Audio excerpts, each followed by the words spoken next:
What's up, YouTube? Welcome back to my teeny tiny little automotive channel. Still plugging away on the Viper.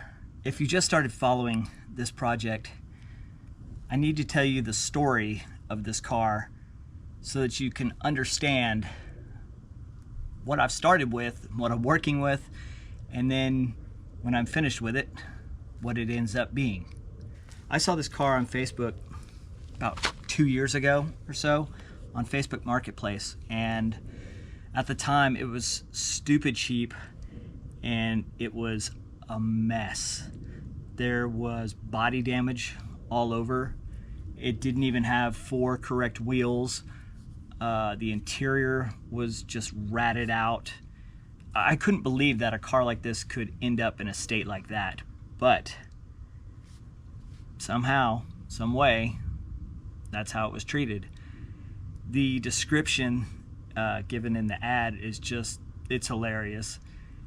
It read, "Are you the kind that's okay dating a stripper that got passed around to all of your buddies before you met? Are you okay with owning something that's been ridden harder than a second string cheerleader on prom night? Then have we got a deal for you. Right here is the all-American, balls to the wall Dodge Viper RT10. And if you ever thought you'd made such poor decisions in life that you could never afford such a piece of American badassness, well, you're probably wrong again, my man. She may look a little rough, that's because she is. She runs and she drives.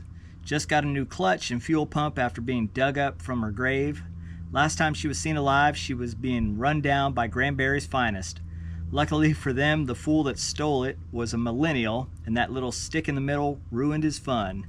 Just like that rode hard and put up wet stripper we talked about when we began, my wife said I couldn't keep her, and so the opportunity to stash her away in your garage is at hand. Trades welcome." If that isn't like the perfect ad for this car, then I don't know what is. Fast forward, I came home from Good Guys Friday night with the Mercedes, and just playing around on Facebook, saw an ad for a Dodge Viper RT10, and it was fairly cheap. So the ad said, you know, interested in unique trades. Well, the Mercedes is definitely unique. There's not many of those running around, so I just sent a message. Wasn't sure if I'd get a response or whatever. I just, you know what, took a shot in the dark. It was like, hey, here's what I got. And turns out the owner of this car was interested in the Mercedes. Next day, on Saturday, as luck would have it, we were both at the Good Guys show. He had brought this car out to put in the little car corral section to sell it.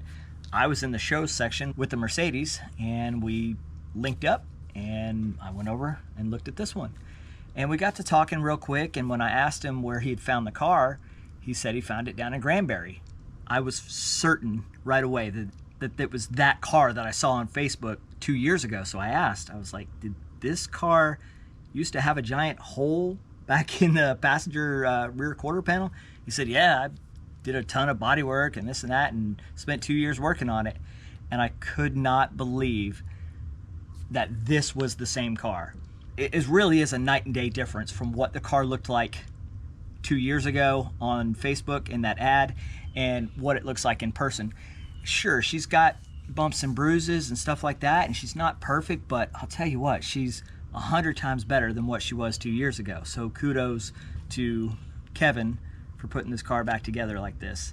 You did use the wrong screws. You know that. We talked about it, and I told you I was going to rag on you. At least you didn't put wires together with masking tape, so thank you for that. I'm going to dig in and see if I can't find more about the story about the running from the cops in Granbury. For me, the story and how this car came to be in ruins and then kind of brought back from the dead, to me was the most interesting part about having this car. I'm going to continue making her better. Now that you know how bad off this car was to begin with 2 years ago, hopefully you can appreciate all the stuff that I'm going through to get her back on the road and all the stuff that the previous owner did to freshen her up from basically, you know, digging her out of a grave. When you get a new project, especially for me, like the first thing I want to do is just go through and clean everything. I like detailing them and just making them look nice first and then kind of diving in.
So now that I've got the interior pretty much cleaned up and somewhat detailed, it smells good, it's clean, I can live with that for a little while.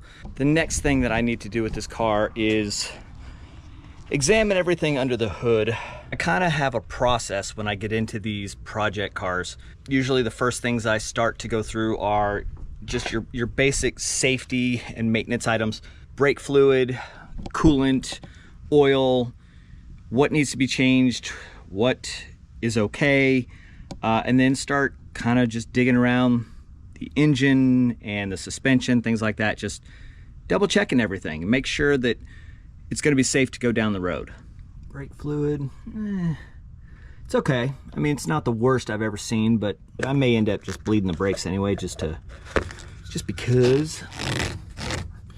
Let's see, we got the clutch fluids. Man, these plastic caps are on there really tight. Fluid is good, except look at all that dirt down in there. So what I may do is just suck this fluid out right here and just really clean up all that dirt and stuff that's in here. I don't want that getting down into the lines, but I may have to bleed this anyway. So there's like 0 power steering fluid, and I know this thing does have a leak down below. I don't know how bad of a leak it is, but that's gonna need to be addressed. Wow, check it out. This thing has Bellinger headers. That's kind of cool. I've heard those are the ones to have, I guess, if you're putting headers on a Viper. So cool. Definitely something I need to do today is get the front of this car up and take a look at the cam position sensor. Previous owner said the serpentine belt shredded, hit the sensor, knocked it out, broke the wire, something like that. Car's running rough, so maybe, fingers crossed, that might be the issue. But we're gonna get up underneath there, pull the old one out, and double check it. There's kind of a process for installing these cam position sensors. If you don't do it right, you can destroy one pretty quick. Yeah, that's what we want. Just a little tip and trick. Get yourself a cheap package of toothbrushes, because they make for good little scrub brushes to clean caps like this. Squirt it with your cleaner stuff. I need to wipe that off. That's for my dirty hands. But the bristles will get down in there and clean out all these little areas. Good thing I pulled the cap off here for the coolant tank. You can see there's pretty much nothing in this tank. I'm going to pull the air box and just take a good look at the radiator as best I can, just the fins and stuff like that, make sure they're in good shape. We'll get some coolant in here and keep on plugging away.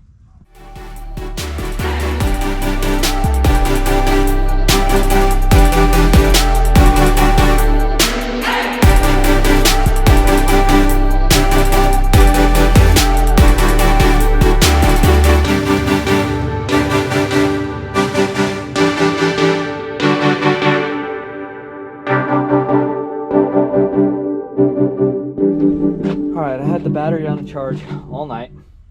I did test it, showing 13 volts, so we should be good there. And now we're just going to put the key in and do a sequence where it's supposed to flash the check engine light, and I count the number of times it flashes, and that gives me the check engine code. Cycle the key 3 times, I believe, so let's see. 1, 2, 3. All right, I already lost count, so I gotta go get a pad and try this again. On, off, on, off, on.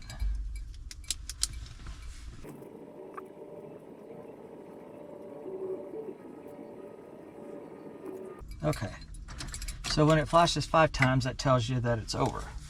All right, so it looks like we got 12, a 23, and a 24. Let's see if that's even a code. 12, direct battery input to PCM was disconnected. Okay. 23, intake air temp sensor out of range. And then 24 throttle position sensor out of range. I wonder if it'll start now. Let's see what it does.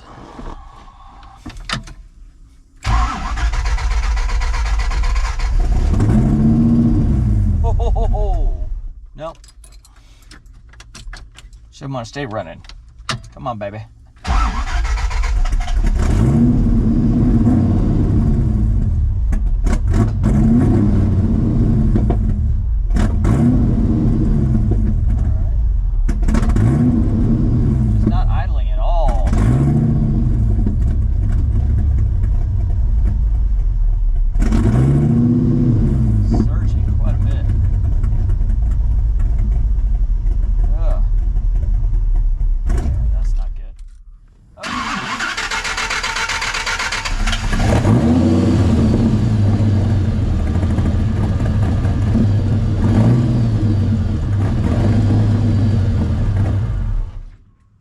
She deserves a good life now.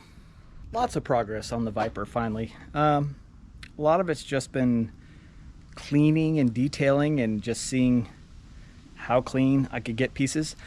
I actually sanded a little bit and then tried to buff the Lexan windows. They came out, you know, pretty good for the first round. And this is, you know, just by hand on inside and outside. They were really, really hazy. I think what I'll end up doing is doing another step, another light sand. I was doing it with like 3000 grit and then a light polish, and I'll use my polish machine on a really low setting, and I think I can get a few more of these scratches out and really get it to be a whole lot more clear than what it is. It's probably 100 times better than what it was, but I think I can do a little bit better with that. So both seats now slide forward and recline correctly. This one, the tracks had this weird thing at the front of them, that these tabs that were bent in, not allowing the seat to go any farther forward. So after that whole debacle where I was trying to get the seat out, welded that stuff back together, put it back in, bent those tabs out, and now I'm able to get the seat forward to where I can touch the pedals because I got my teeny tiny legs. Interior, I mean, there's really not a lot to it, and it was, you know, pretty easy to clean up. The carpets and stuff came out a whole lot better. It definitely smells good inside, and you know, it looks like somebody actually came in here and did some cleaning, and I guess that's a win. Spent some time under here just wiping things down, cleaning. I took off the air box and made sure the filters were clean. I did have to go through and adjust the throttle bodies just a little bit. I was able to turn the little screws out ever so slightly, and it did make all the difference in the world. I put in 5 gallons of premium gas. What else? A lot of elbow grease cleaning and stuff like that, and really just examining what I've got and what this thing needs. So I've got a power steering leak. I'm gonna have to address that next as well. I think this car has an aftermarket radiator. It doesn't look like that would be factory, so fingers crossed. This top is an Autoform top, and these were popular back in the day, and I looked online at their website. I found this top, but I couldn't find a picture of one with the scoop in the middle, but I know that they did make them that way. All of the added hardware is literally from a hardware store, and they're everywhere.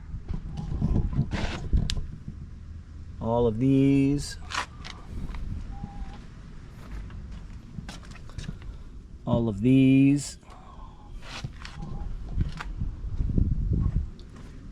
The airbox, they're not exactly drywall screws, but they're long and wrong. Yeah, long and wrong. Thanks so much for watching. Stay tuned for more Viper stuff. Stay hungry, stay foolish.